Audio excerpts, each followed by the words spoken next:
सारे उथल पुथल, ग्लोबल फ्रंट पर ढेर सारे न्यूज एंड अपडेट्स और उस पर रिएक्ट करते हुए अक्रॉस द ग्लोब मार्केट्स इस वक्त गिफ्ट निफ्टी की तरफ से ताजा सेंटिमेंट्स, इम्प्लाइड ओपन इंडिकेशंस जो हैं आपके स्क्रीन पर आप देख रहे हो। विदेशी बाजार से संकेत जो हैं वो बेहतरी की तरफ इजाफा कर रहे हैं, क्योंकि आपको बता दें कि इस वक्त जो ग्लोबल फ्रंट पर चिप और टेक शेयरों में जोरदार तेजी है और साथ ही ईरान पर हमला टलने से अमेरिकी बाजार में हमने एक मजबूत उछाल के साथ कल क्लोजिंग देखी। एशियाई बाजार में भी आज तेजी के साथ ही इस वक्त अगर आप देखें सेंटिमेंट्स डेवलप होते हो। गिफ्ट निफ्टी की तरफ से इस वक्त इंडिकेशंस 160 पॉइंट्स अप मूव के हैं। लेकिन क्या कुछ हुआ है ओवर नाइट, कौन से इंपॉर्टेंट इवेंट्स हैं, कौन से इंडिकेशंस हैं, अमेरिका ईरान के बीच जो शांति की बातचीत की वार्ता चल रही है, इसका असर और इन तमाम का असर ओवरऑल ग्लोबल फ्रंट पर कैसा दिखेगा, विस्तार से समझते हैं। बताने के लिए अभिषेक हमारे साथ जुड़ गए हैं। अभिषेक, ग्लोब के फ्रंट पर तस्वीर आज के लिए कैसी नजर आ रही है? मानसी, देखिए तस्वीर आज के लिए तो अच्छी नजर आ रही है और ट्रंप ने कल शाम होते होते धमकी दी थी भारतीय समय के हिसाब से कि वो ईरान पर बड़ा हमला करने वाले हैं और ईरान के जो ऑयल एक्सपोर्ट का जो प्रमुख केंद्र है खार्ग आइलैंड, उस पर वो नियंत्रण हासिल कर लेंगे। लेकिन कुछ घंटे बाद उन्होंने आके रिपोर्टर्स के सामने ओवल ऑफिस में ये कहा कि हमने ईरान के साथ एक डील कर ली है और बातचीत और अंतिम बिंदुओं पर सभी संबंधित पक्षों ने मंजूरी दे दी है। तो ये ट्रंप का दावा है। उनका कहना है कि अब डॉक्यूमेंट्स जो हैं, डॉक्यूमेंटेशन जो है वो फाइनल स्टेज में है। तो अब ट्रंप की बातों पर कितना भरोसा करें? मतलब ईरान ने तो कहा है कि मतलब अभी कोई समझौते के मसौदे को हमने मंजूरी अभी दी नहीं है। तो अमेरिका का दावा है, ईरान इससे इनकार कर रहा है।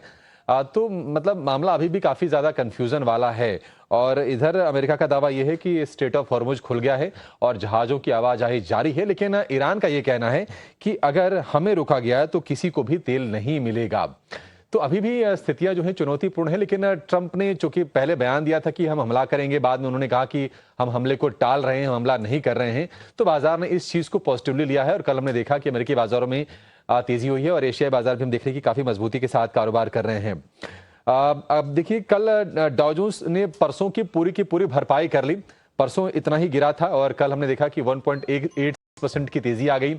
नेस्डेक में हमने तेजी देखी लगभग 2.5% के आसपास की और नेस्डेक की तेजी के पीछे की वजह ये रही कि माइक्रोन टेक हो गया, एएमडी हो गया, इंटेल हो गया, ब्रॉडकॉम हो गया, ये तमाम शेयर कल 4 से 10% तक चले हैं और सारे के सारे चिप रिलेटेड और एआई रिलेटेड ये स्टॉक्स हैं। तो वहां पर इन शेयरों में तेजी हुई है और इसके चलते नेस्डेक में लगभग हमने 2.5% के आसपास की तेजी देखी है।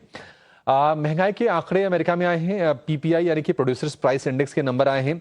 1.1% बढ़ा है मई में। हालांकि जो अनुमान था ये 0.7% बढ़ने का था, तो अनुमान से कह सकते हैं कि हॉटर देन एक्सपेक्टेड नंबर आए हैं पीपीआई के। हालांकि बाजारों पर इसका कोई खास हमने असर देखा नहीं है। देखते हैं कि आगे क्या कुछ होता है यूएस फेड के फ्रंट पर। लेकिन एशिया में जापान के निकेई में तेजी लौटी है। करीब करीब 3.5% का उछाल है। अगर आप अंकों में देखेंगे तो लगभग 2,500 पॉइंट निकेई ऊपर है। कोरिया के बेंचमार्क कोस्पी में अगर हम देखेंगे तो वहां पर भी शानदार तेजी है। लगभग 7% से ज्यादा का उछाल हम कोरिया के बाजार में देख रहे हैं।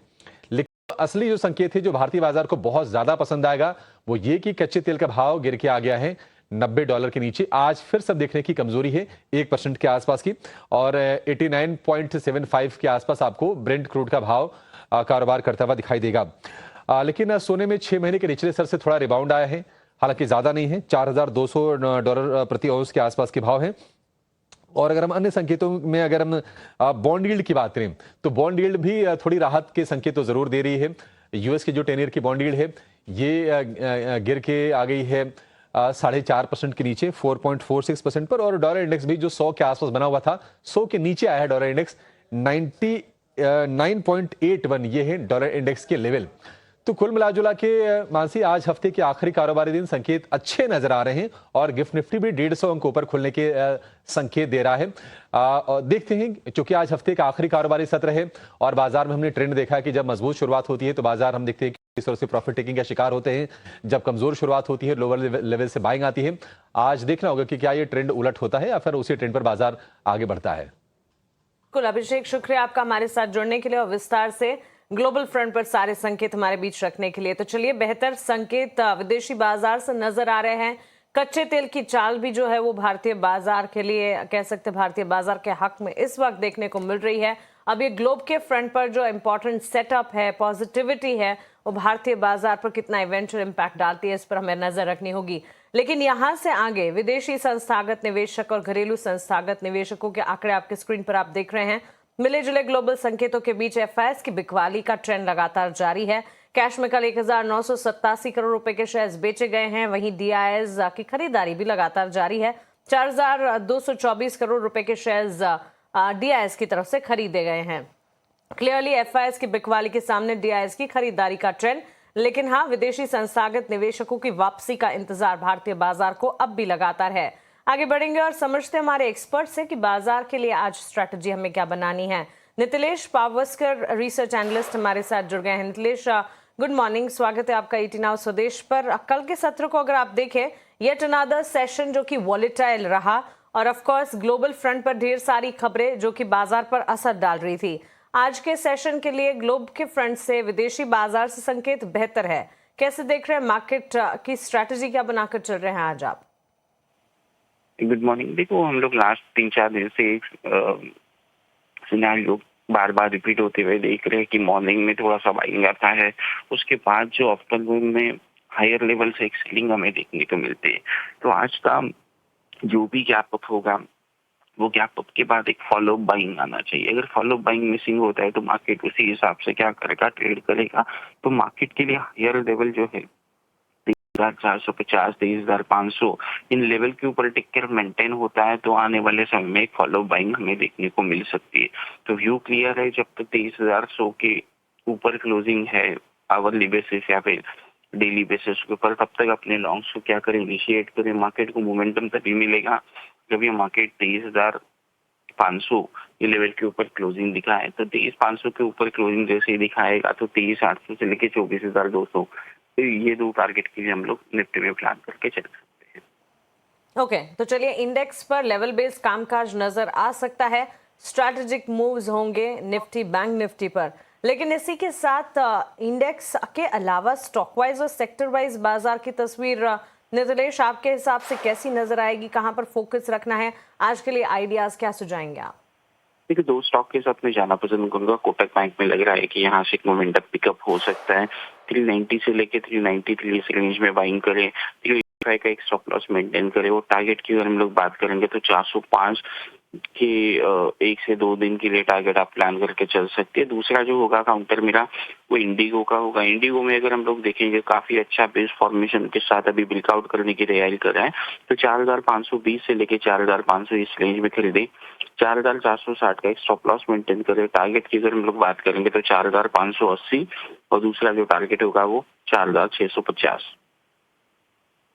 तो ट्रेडिंग आइडियाज इस वक्त नितिलेश की तरफ से आते हुए, लेकिन साथ साथ सेक्टर स्पेसिफिक, सेक्टोरल फ्रंट पर बाजार की तस्वीर को अगर समझे, इनफैक्ट कह सकते हैं नितिलेश, कल के सत्र में आईटी, कंज्यूमर ड्यूरेबल्स जो हैं वो की लगात्स के तौर पर उभर कर निकले। ब्रॉड बेस सेलिंग, वहां पर प्रेशर हमने देखा through out the session. And positive side पर अगर हम देखें तो प्राइवेट बैंक स्टॉक्स में थोड़ा बहुत मोमेंटम जरूर देखने को मिल रहा था, जो बाजार को सपोर्ट भी कर रहा था। वाइल हेल्थ केयर और फार्मास्यूटिकल काउंटर्स में भी हमने देखा मॉडेस्ट गेन्स नजर आ रहे थे। सेक्टर्स आज कौन से होंगे जो कि आपके फोकस रेडार पर होंगे? और stock specific recommendations I think आपने अपने सुझाए, राइट? जी, अगर हम लोग देखेंगे तो सेक्टर जो आउट परफॉर्म करेंगे वो मेरे हिसाब से लग रहा है बैंकिंग आउट परफॉर्म करेगा, साथ साथ पेंट सेक्टर होगा, ये आउट परफॉर्म कर सकता है। और आईटी में जो हम लोग बात कर रहे हैं कि यहाँ से आगे क्या, तो आईटी के ऊपर मैंने मेरे क्लाइंट्स को काफी क्लियर व्यू देके रखा है कि यहाँ से अभी बेचना नहीं है। यहाँ से 3% से लेके 5% गिरावट भी आती है तो भी इसमें आप बाइंग करके चल सकते हैं। तो मेरे लिए आईटी यहाँ से एक, जैसे हम लोग कहते हैं, बॉटम फिशिंग की तरह हम लोग देख सकते हैं। तो विप्रो मेरा प्रेफर्ड पिक होगा। विप्रो में अगर हम लोग बात करेंगे तो 176 से लेके 178 इस रेंज में बाय करें। स्ट्रिक्टली स्टॉप लॉस मेंटेन करें। 174 का टारगेट 188 का होगा। अगर ये 188 के ऊपर निकलता है तो इसी ट्रेड को पोजिशनल बेसिस के ऊपर या फिर शॉर्ट टर्म इन्वेस्टमेंट जगह कैरी करे, स्टॉप लॉस को मेंटेन करे 174 और बने रह सकते हैं विप्रो में। ऑलराइट, तो चलिए ये रहा ओवरऑल सेक्टर स्पेसिफिक और साथ ही स्टॉक स्पेसिफिक नीतिलेश की तरफ से आज के बाजार के लिए। नीतिलेश, बहुत शुक्रिया आपका हमारे साथ जुड़ने के लिए और बाजार पर अपना नजरिया हमारे साथ शेयर करने के लिए।